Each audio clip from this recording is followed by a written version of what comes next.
Welcome to सायद classroom. आज हम लोग एक नई वीडियो सीरीज़ के स्टार्ट कर रहे हैं। देखिए, इस वीडियो सीरीज़ में हम लोग करने क्या वाले हैं कि जितने भी रिबेलियंस या रिवोल्ट्स या कॉन्फ्लिक्ट्स जो कि 1857 से पहले तक हुआ है इंडिया में अगेंस्ट द कॉलोनियल ऑपरेशन, उन सबको डिस्कस करेंगे। और उन सारे को तो नहीं कर पाएंगे क्योंकि बहुतों का हमें हिस्ट्री पता भी नहीं चला। हमने रिसर्च किया, बहुत सारे नाम, बहुत सारे रिबेलियंस के ऐसे नाम आए, हम लोगों ने रिसर्च किया, पता किया कई सारे लिटरेरी सोर्सेज से, कहीं भी उनका जिक्र नहीं है, कहीं या कॉन्फ्लिक्टिंग कह लीजिए कि बातें हैं तो हम उनको जो है हटा दिए हैं। लेकिन जो हमें तथ्यों के साथ मिला उन सभी रिवोल्ट्स को हम लोग यहाँ पे इस वीडियो सीरीज में डिस्कस करने वाले हैं। एक चीज़ मैं पहले ही क्लियर कर दूं कि जो भी डेट्स या ईयर्स हम लोग बोलेंगे वो एग्जैक्ट हो भी सकता है, नहीं भी, क्योंकि डिफरेंट लिटरेरी सोर्सेज हो सकता है डिफरेंट ईयर्स या डेट्स मेंशन करें। हमें ईयर्स और डेट को लेकर के बहुत ज़्यादा चिंतित नहीं रहना है। हमें इस रिवोल्ट का कारण क्या था, इसका क्या नतीजा निकला, इन सब चीज़ों को जानना है। तो हमारा जो पहला रिबेलियन होगा वो होगा सन्यासी रिबेलियन, जो कि 1763 से लेकर के 1800 तक चला। ऑलमोस्ट 4 डिकेड तक का ये रिबेलियन था। ये रिबेलियन जो है बंगाल, पूरे के पूरे बंगाल में चल रहा था। और ये रिबेलियन एक कॉम्प्लेक्स फेनोमेना है, इसमें कई सारी चीज़ें इन्वॉल्व हैं जिसकी वजह से हम इसको किसी भी कैटेगरी में नहीं डाल सकते। जैसा कि नाम आपको पता चल रहा है, सन्यासी रिबेलियन, तो रिबेलियन में जो कह लीजिए कि लीडिंग फिगर्स होंगे, जो कह लीजिए लीडर्स हैं, वो हैं जो हिंदू सन्यासी हैं। इसके अलावा जो मुस्लिम सन्यासी हैं जिन्हें फ़कीर कहते हैं, मतलब ये दोनों वैसे लोग होते हैं दोनों धर्मों में जो वर्ल्डली थिंग्स को, जो कह लीजिए कि संसार की चीज़ों से अपना मोह त्याग देते हैं और गॉड को परस्यू करते हैं कि हमें भगवान मिल जाए।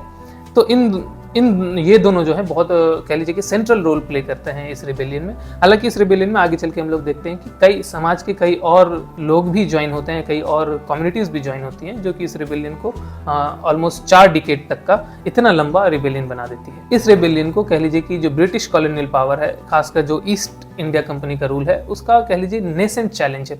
नया नया रूल स्टार्ट हुआ है कंपनी का और उसी वक्त उनको पहला चैलेंज जो है वो सन्यासी रिबेलियन के फेस या कह लीजिए कि नाम से मिल जाता है।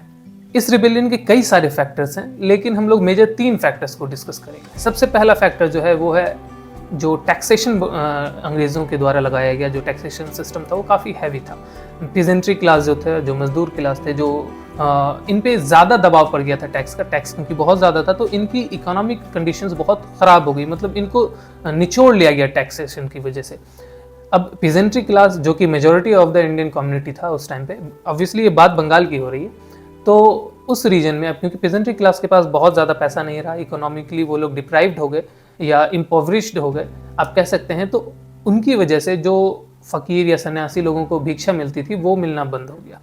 इसके अलावा दूसरा जो कारण था वो था क्योंकि जो मुगल रूल चल रहा था उसका जो लैंड रेवेन्यू सिस्टम था उसको हटा दिया गया और अंग्रेज़ों द्वारा एक नया सिस्टम लाया गया, जिसकी वजह से जो कुछ सन्यासी या फ़कीर जिनको उस टाइम के राजा द्वारा या नवाबों द्वारा जो फ्री लैंड होल्डिंग्स मिले हुए थे जिससे वो आराम से अपना गुजर बसर कर सकते थे, वो उनसे छीन लिया गया और इसकी वजह से इन लोगों का लालन पालन जो है बहुत मुश्किल में पड़ गया। तो ये वह दूसरा कारण।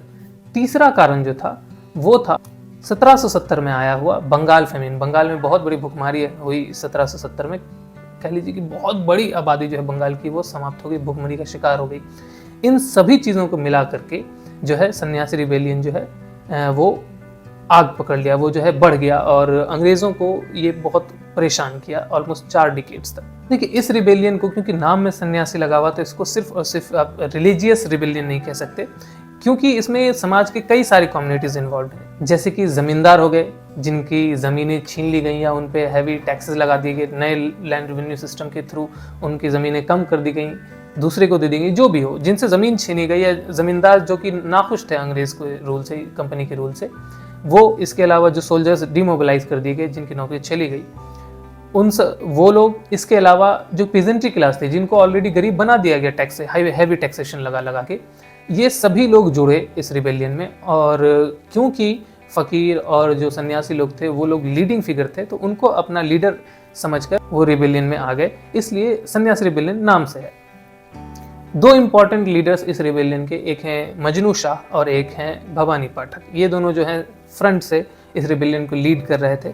और इस रिबेलियन का जो मोड था वो ऑब्वियसली 1-to-1 कॉम्बैट नहीं था या फुल स्केल वॉरफेयर नहीं था, गुरिल्ला वॉरफेयर था। ये कंपनी के आउटपोस्ट वगैरह पे अटैक करते थे, लूटते थे और फिर चले जाते थे। ठीक वैसे ही जो टैक्स कलेक्शन सेंटर्स होते थे कंपनी के, वहाँ अटैक करते थे, लूटते थे और चले जाते थे। तो फुल स्केल वॉरफेयर नहीं था, गुरिल्ला वॉरफेयर था। शुरू में जो ब्रिटिशर्स थे, जो ब्रिटिश लोग थे, वो जो है इसे सिर्फ और सिर्फ चोरी डकैती समझ के, बैंडिट्री समझ के छोड़ रहे थे। लेकिन धीरे धीरे क्या हुआ, जो गुरिल्ला वॉरफेयर था वो काफ़ी कारगर निकला, जिसकी वजह से कई सारे लोग जो है ये प्रभावित होने लगे इस गुरिल्ला वॉरफेयर, इस रिबेलियन के थ्रू। तो अंग्रेज़ों ने फिर कड़ा स्टेप लिया। तो उन्होंने जो आउटपोस्ट थे कंपनी के, इसके अलावा जो टैक्स कलेक्शन सेंटर्स थे, वहाँ पे हैवी ट्रूप्स का डिप्लॉयमेंट कर दिया। इसके अलावा फोर्टिफिकेशंस बढ़ा दिए और सबसे इम्पॉर्टेंट उन्होंने क्या किया, divide and rule tactics apply किया। मतलब क्योंकि डाइवर्स कम्युनिटीज़ इस रिबेलियन में हिस्सा ली हुई थी, तो रिलीजन के बेस पे, इसके अलावा अलग अलग बेस पे डिवाइड लोगों को किया। और इसका नतीजा ये हुआ कि कुछ जो है वो पकड़ में आए, कैद किए गए, कुछ को सज़ा मिली, और कुछ जो है आपस में ही डिवाइड एंड रूल टैक्टिक्स के काम करने की वजह से आपस में ही लड़ करके रिबेलियन छोड़ दी। और इस तरीके से रिबेलियन जो है वो ख़त्म हुआ ऑलमोस्ट 1800 में जा करके। सन्यासी रिबेलियन की लेगेसी पे हालांकि डिबेट चलता है। कुछ राइटर्स जो हैं वो कॉलोनियल ऑपरेशन का पहला या नेसेंट चैलेंज मानते हैं, अंग्रेज़ों को चैलेंज पड़ा इंडियंस की तरफ से मानते हैं, और इस रिबेलियन को proto nationalist point of view से देखते हैं। प्रोटो नेशनलिस्ट मतलब कि नेशनलिस्ट भावना अभी नहीं आई है, उससे पहले की भावना है कि लोग एकजुट हुए हैं, इस भावना से देखते हैं। लेकिन वहीं पे कुछ दूसरे हिस्टोरियंस हैं जो कि इसे चैलेंज की तरह नहीं देखते हैं, ये देखते हैं कि सोशल डिसऑर्डर फैलने की वजह से, इसके अलावा जो पॉवर्टी आ गई, जो पीजेंट्री क्लास जो गरीब हो गई, उसके विरोध में जो है अंग्रेज़ों के मतलब आउटपोस्ट को लूटा गया।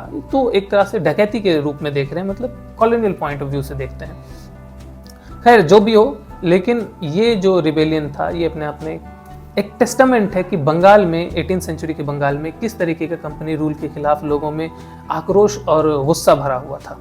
आप इसको जैसे भी देख लें, लेकिन ये कंपनी के रूल को चैलेंज तो ज़रूर किया, और आगे आने वाले जो जितने भी रिबेलियंस या रिवोल्ट्स थे या कॉलोनियल ऑपरेशन से छुटकारा पाने के रिवोल्ट्स थे, उन सबको ये प्रभावित किया। इतना ही नहीं, इसने लोगों के इमेजिनेशंस में भी जगह बनाई। जैसे कि आपको पता है एक बहुत फेमस लिटरेरी वर्क है बंकिम चंद्र चटर्जी का, वो है आनंद मठ। वो भी जो है लिटरेरी वर्क वो सन्यासी रिबेलियन से ही इन्फ्लुएंस्ड है। सन्यासी रिबेलियन जो है ये हमें रिमाइंड करवाता है कि किसी भी रेजिस्टेंट मूवमेंट को चलाने में कितनी सारे कॉम्प्लेक्सिटीज़ को ध्यान में रखना पड़ता है, और एक रेजिस्टेंस मूवमेंट को सक्सेसफुल बनाने के लिए इसमें कई सारी कम्युनिटीज़ का योगदान लगता है और कई सारे फैक्टर्स लगते हैं। सिर्फ इकोनॉमिक फैक्टर नहीं, आपको सोशल फैक्टर भी लगेंगे और रिलीजियस फैक्टर्स भी लगेंगे। इस रिबेलियन को स्टडी करके हमें पता चलता है कि 18th सेंचुरी के बंगाल में कॉलोनियल ऑपरेशन में किस तरीके से हमारे जो भी पूर्वज थे उनका क्या हाल रहा, किस तरीके से जो बंगाल 18th सेंचुरी का वो कितने बड़े लॉस से गुजरा। तो आज की इस वीडियो में इतना ही, हम लोग मिलते हैं नेक्स्ट वीडियो में, तब तक के लिए बाय बाय।